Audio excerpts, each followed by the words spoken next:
Bem, sejam bem-vindos à nossa primeira aula sobre o nosso conteúdo desse semestre, né? Literatura brasileira, das origens ao século XVIII.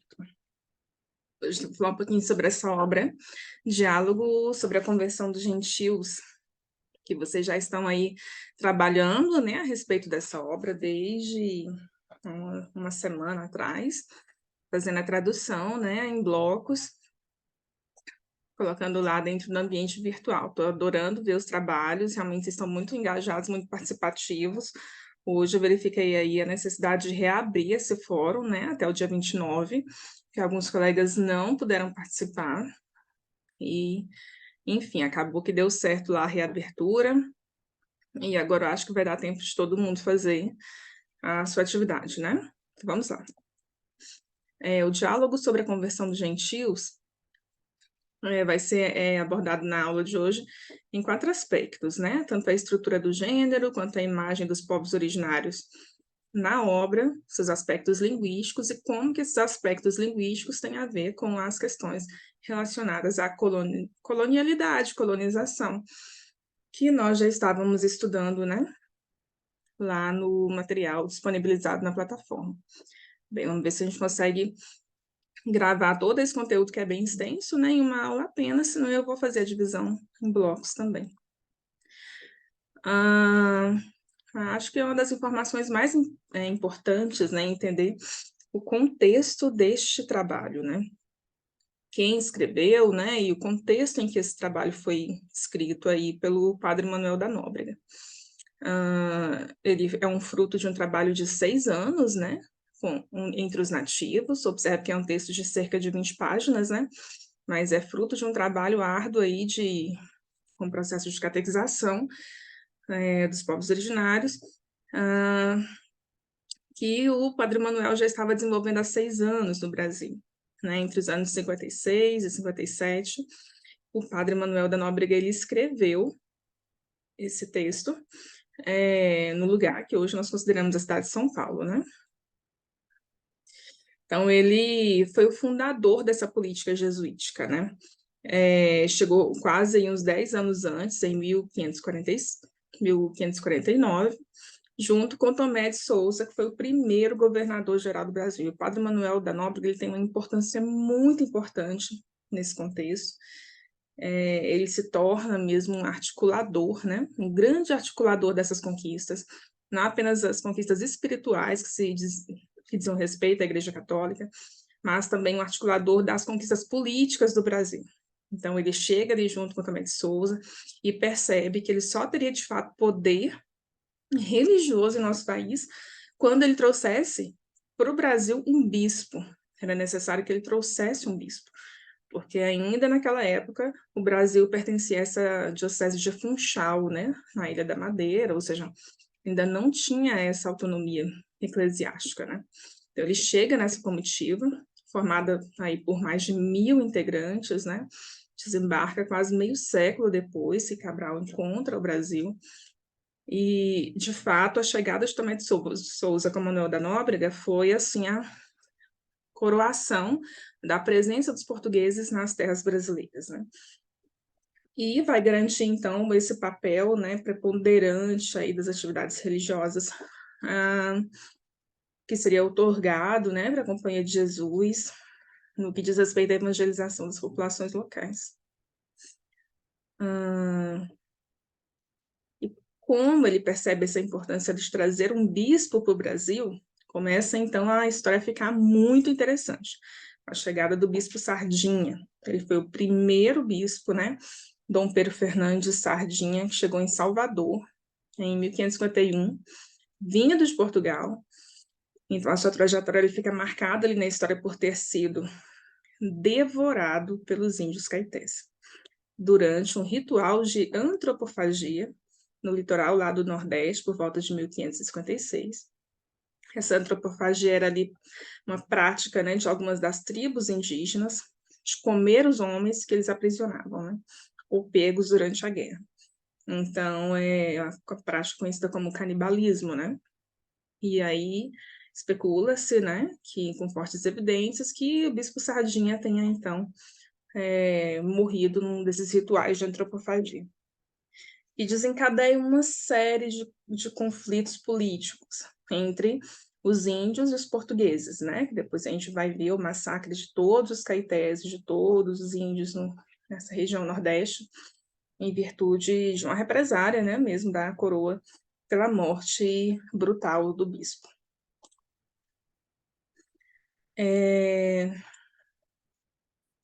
Então, o diálogo sobre a conversão dos gentios, ele é escrito pouco tempo depois da morte do bispo Sardinha, em que os jesuítas enfrentavam, então, um desânimo, né, causado aí por essa dúvida se realmente seria possível uma real conversão dos chamados índios.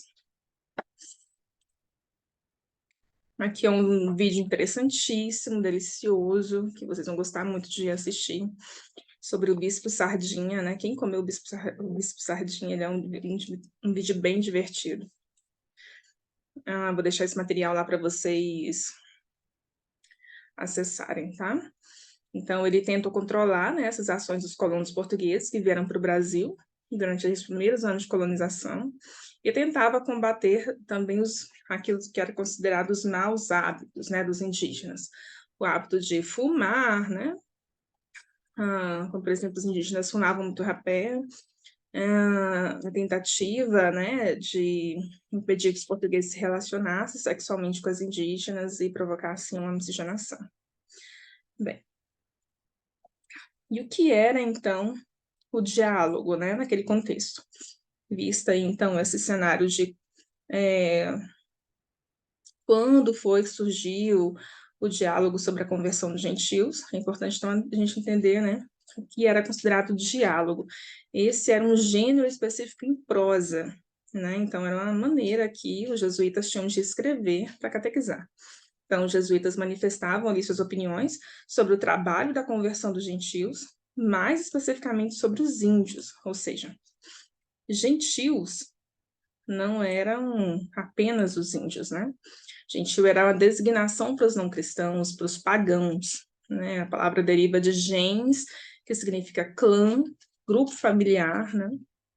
E aí, dentro da obra em si, ela vai adquirir também um significado mais próprio, né? Já dizia esse pesquisador, o João Adolfo Hansen, que na obra, esse topos da nação, essa imagem da nação, né, funde as características raciais e religiosas. Então, sendo um deles o da classificação teológico-jurídica ibérica dos povos e dos indivíduos, né, que eram classificados como gentios e hereges, que eram opostos, então, aos católicos. Então, da mesma maneira, né, encenando aí a posição colonialista da conquista ibérica, e os índios bravos, semi-catequizados, né, bem como negros boçais, todos eles são gentios, né? Aqueles que não fossem católicos eram, então, gentios. Por isso que o diálogo se chama, né? O texto chama Diálogo da Conversão dos Gentios. Então, aí nós temos dois interlocutores, em que o autor vai expor as dificuldades, as dúvidas, os desafios que os jesuítas enfrentavam nesse trabalho de evangelização. Será que esses diálogos, né, eles são de fato literaturas? Podem ser chamados de manifestações literárias? E ainda João Adolfo Hansen que responde, né, que a gente deve evitar esse uso da palavra, do conceito de literatura, que na verdade esse conceito surgiu só aí na segunda metade do século XVIII, né, para classificar os diálogos, né? Então, nenhum desses diálogos ele tinha essa finalidade estética, literária que nós conhecemos hoje. Até então, não existe uma instituição literária, né, como foi construída ali nas sociedades burguesas da Europa, tanto no final do século XVIII, né, início do século XIX.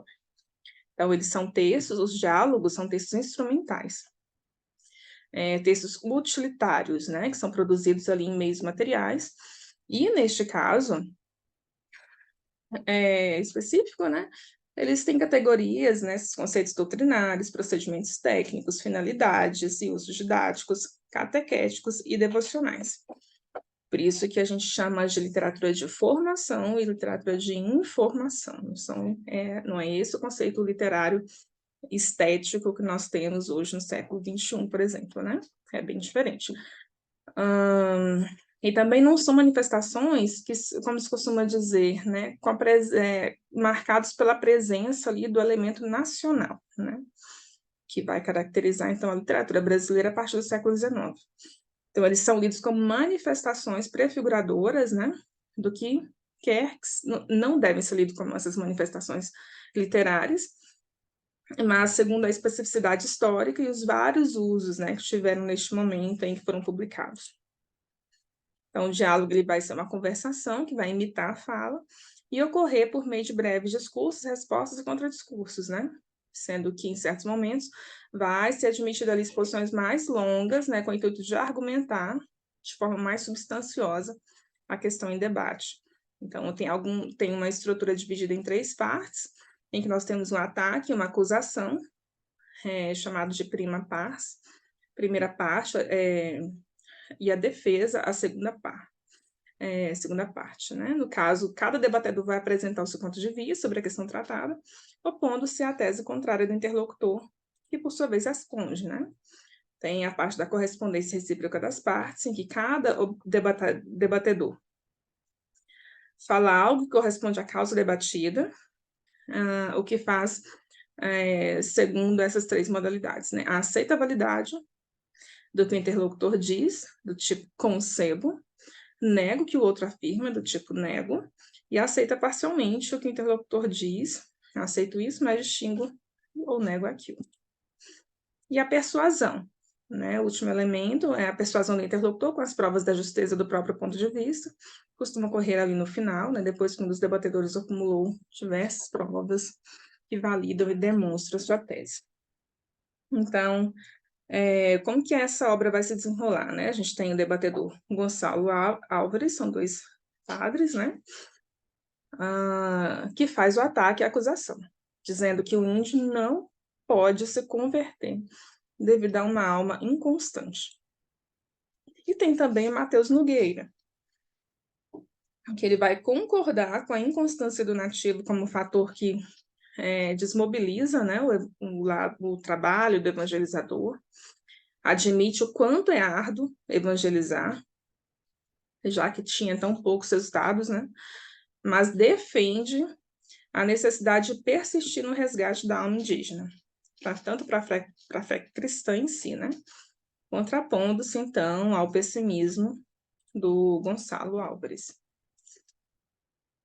E a grande marca desse discurso é a caracterização dos povos originários, né?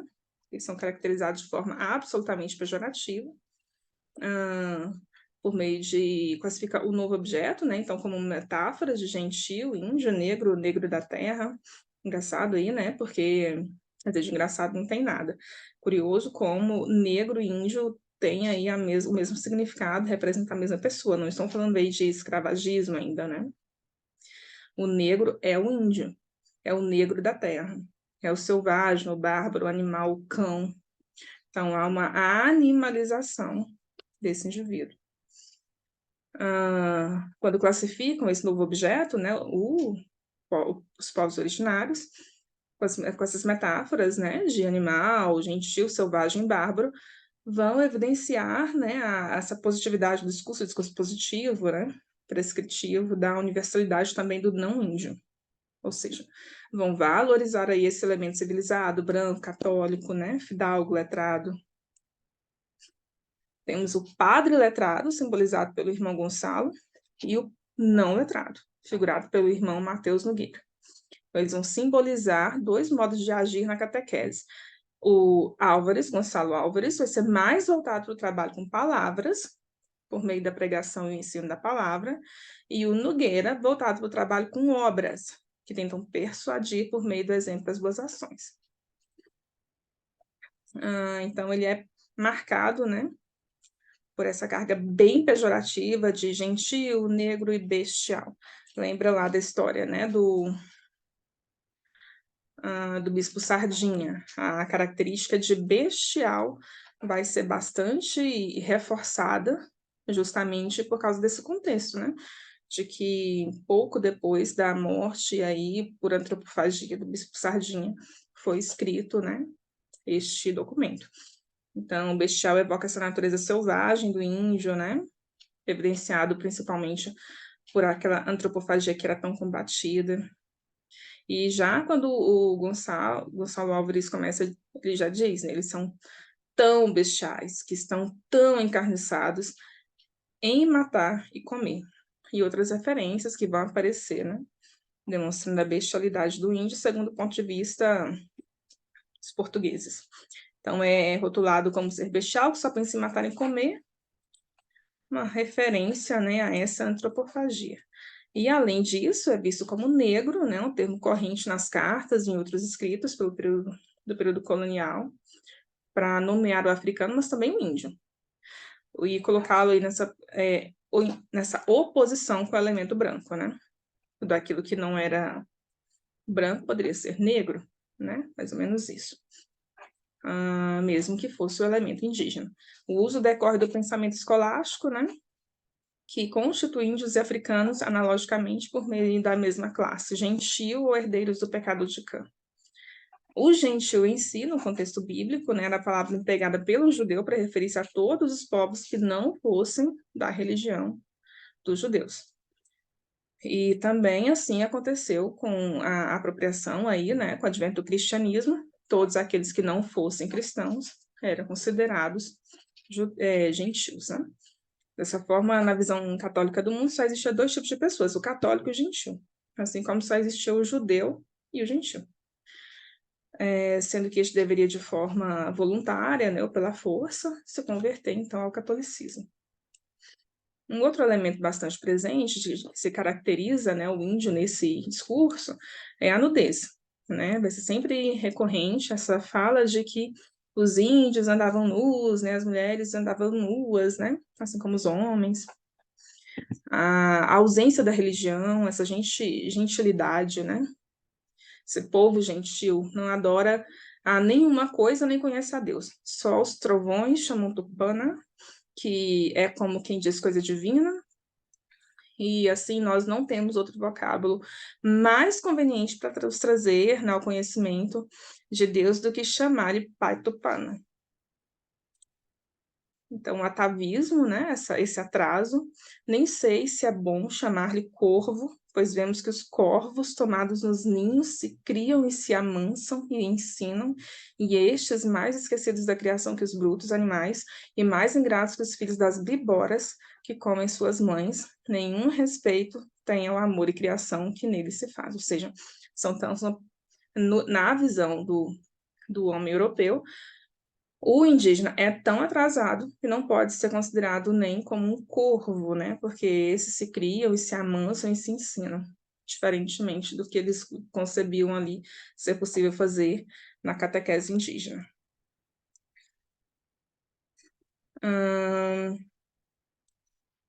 Deixa eu ver o que é esse tópico aqui. Nóbrega escreve sua obra imaginando uma conversa entre dois padres que historicamente existiram.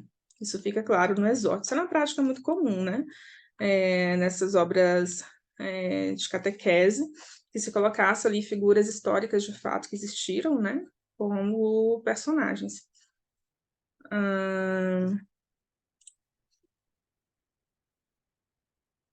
Aqui, vamos ver esse título. Dá tempo, porque me dá o tempo e lugar para me alargar, quero falar com os meus irmãos e com o meu Espírito Santo, tomarei por interlocutores o meu irmão Gonçalo, a quem Deus deu. Está dizendo aqui a respeito de como que se inicia, né? O discurso em si. Então, aí eles vão utilizar alguns instrumentos de conversão desses indígenas, né? E o Nóbrega vai relatar esses instrumentos de conversão dos indígenas dentro deste trabalho, né? E o primeiro seria essa criação de normativos, né? Restrições, obrigações, leis, que subjugasse ali os indígenas, sobretudo seus hábitos considerados maus, bestiais, incompatíveis, né, com a moralidade cristã. Então, por exemplo, a Carta de 1558 que diz, né, que é necessário defender-lhes comer carne humana, guerrear sem licença do governador. É necessário fazer-lhes ter uma só mulher, vestirem-se, pois tem muito algodão, ao menos depois de cristãos. Tirar-lhes os feiticeiros, mantê-los em justiça entre si para com os cristãos, fazê-los viver quietos, sem se mudarem para outra parte, se não for para entre cristãos, tendo terras repartidas que lhes bastem, e com estes padres da companhia para os doutrinar. Então, observa aí, esse código atua em 3 sentidos principais, né? Proíbe a antropofagia, proíbe a poligamia, proíbe a nudez, substitui a religião falsa por uma verdadeira, né? E delimita ali o espaço, a circunscrição dos indígenas, né? Um aldeamento, delimitando, então, a justiça inerente a esse território. E o segundo elemento de conversão, instrumento de conversão forte que aparece nesse trabalho, diz respeito ao exercício de sutis e compulsórias técnicas de persuasão, né? Prática que, pela necessidade de catequizar ou pela própria formação, que não despreza nem os labirintos retóricos, nem as argumentações, né? Isso daí foi uma prática em que, de fato, os jesuítas se especializaram. Então, uma das grandes formas de se propor a conversão ao indígena, de se forçar essa conversão, é essa difusão da língua geral, que era um código, né, comum formado a partir do tupi,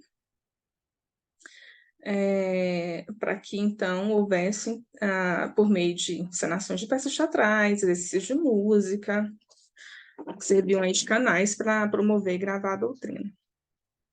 Então, eles trabalharam muito, né, nos primeiros anos de apostolado para aprender a língua dos índios, determinando-se a viver nas aldeias onde doutrinavam os índios, né, aos poucos, enquanto forjavam instrumentos necessários à eficácia da obra apostólica. Então, esses jesuítas que ficavam ali especializados na língua, na interpretação do tupi, na tradução do tupi, na catalogação das normas, eram conhecidos como os línguas. Acho que às vezes aparece lá no texto como línguas, com a letra O, né, no lugar da letra U. Mas aí para o português corrente a gente traduz como línguas mesmo. Eles são intérpretes das línguas indígenas e que vivem desde muito cedo entre os índios.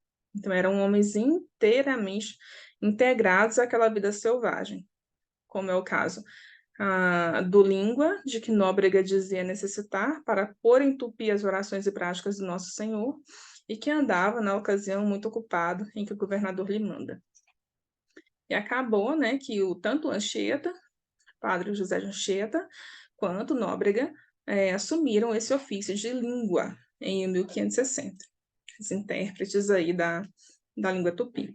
E foi justamente por isso que a Anchieta cunhou aquilo que nós chamamos hoje de a gramática de Anchieta, que é a arte da gramática do tupi, a pedido aí, né, do superior da Companhia de Jesus no Brasil. Então, teria sido entregue uma cópia para o Nóbrega em 555, que levou consigo para a Bahia, né, para que os missionários que fossem chegando pudessem ser instruídos aí nessa língua indígena. Então, os línguas construíram uma grande variedade de formas textuais, produzidas com esse fim explicitamente, né, ou implicitamente catequético, como, por exemplo, o Catecismo Romano, que foi traduzido, né, para a língua indígena, as cartilhas, as orações em língua indígena, os sermões, as homilias, os confessionários, os exercícios espirituais, os santorais, as salmodias, os cantos religiosos, biografias de índios piedosos, a tradução das epístolas do Evangelho, manual dos sacramentos, autos, poemas religiosos em língua tupi, né, somados aos vocabulários e às gramáticas das línguas indígenas. Então, por meio disso, a gente consegue observar, né, que a forma como a colonialidade mais se evidencia, tanto na obra em si, quanto no próprio processo de colonização, se dá em virtude do discurso, né? Do uso da língua, né? Uma vez que o ofício de converter almas requer mais alto estado de perfeição que nenhum outro, uma das competências essenciais do evangelizador é, de acordo com o Nóbrega, o domínio da língua, o fruto da graça de que todo missionário é dotado. Imagine, ele chama esse domínio da língua, essa língua geral, a língua tupi, enfim, essa capacidade de se comunicar com os povos originários, chama isso de um fruto da graça, né, de que todo missionário é dotado. Além da fé, que lhe permite confiar-se a Deus, desconfiar de si e da virtude de fazer milagres. Então, ao chegarem aí às Américas, os colonizadores eles impõem, entre tantas outras coisas, né, sua própria crença e também sua própria língua. Como já dizia lá naquele artigo, né, a língua brasileira e a colonialidade, marcas de um passado muito presente. Já dizia, né, os articulistas queriam salvar os povos nativos, habitantes do continente. E disso decorreu a relação dominante-dominado. E aí depois, né, isso primeiro aconteceu com os documentos em línguas indígenas, né, em língua tupi principalmente, língua geral, e com o Marquês de Pombal, pela imposição da língua portuguesa em 1757, né, enquanto ele era primeiro-ministro português. Então, a linguagem, de acordo com Marcos Banho, é de todos os instrumentos de controle e coerção, talvez seja o mais complexo e o mais sutil. Então, imaginem vocês aí, esses desbravadores, né, catequizadores em uma terra totalmente hostil, no meio das florestas, de qual recurso, de qual instrumento ele poderia se valer para poder alcançar a catequese desses índios, né, para tirar ali os melhores efeitos possíveis. Então, eles se valem deste recurso de controle e coerção social, que é a linguagem, né, a língua e a capacidade de comunicar com esses povos originários. Então, quanto a essa imposição do português, ela vai trazer consequências até os dias de hoje. Por isso, né, já dizia Banho, nós temos o preconceito linguístico, né?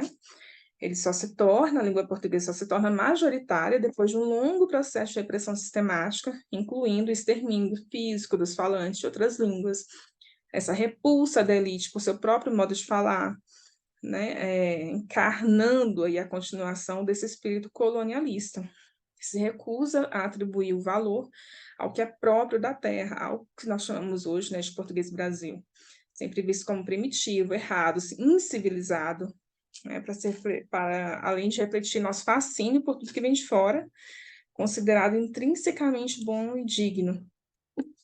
Então, essa imposição da língua portuguesa fez com que outras línguas fossem consideradas inapropriadas e esquecidas. Então, no Brasil, no século XVI, a estimativa era de que havia cerca de 1.300 línguas faladas pelos indígenas. E, atualmente, acredita-se que haja apenas 274 línguas indígenas, de acordo com o censo de 2010 do IBGE. Então, é necessário aí mais estudos linguísticos, né, antropológicos, para se ter mais certeza também dessa quantidade de perda, né?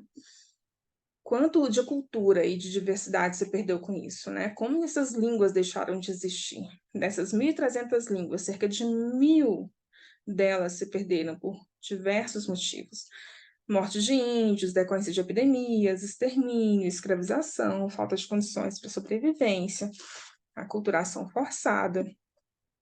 E isso gera, né, essa notável também dificuldade quanto à compreensão leitora, né? Todo esse contexto ocasiona que a gente tenha aí um índice de avaliação da educação básica, né, o SAEB, com apenas 1,62% dos estudantes considerados proficientes, né, com conhecimento adequado da língua portuguesa, já no último ano do ensino médio, né, quando foram avaliados 1,4 milhões aí de estudantes. Então, a gente se pergunta, no contexto do curso de letras, né, de língua portuguesa, será que já não é hora de ensinar, né, aquilo que realmente os alunos precisam e usam no dia a dia, em vez de ensinar a gramática pura na escola, algo tão distante do que realmente se utiliza. Então, essa linguagem é um dos principais meios de opressão. Ela faz calar, silencia, oprime. Por que essas vozes são caladas? Quem detém o poder discursivo? Porque o outro é visto como inferior. O que se ganha ao silenciar uma voz? Quem tem espaço para falar e ser ouvido? Quando uma pessoa é calada, ela não deixa apenas de falar, elas não existem. Para muitos, como se suas vidas não tivessem tanta significância, né? São apenas mais um ou talvez um a menos. Por isso a Djamila Ribeiro já dizia, né? Falar muitas vezes implica receber castigos, represálias, justamente por isso, muitas vezes prefere-se concordar com o discurso hegemônico como modelo de sobrevivência. E se falamos, podemos falar sobre tudo ou somente sobre o que nos é permitido falar?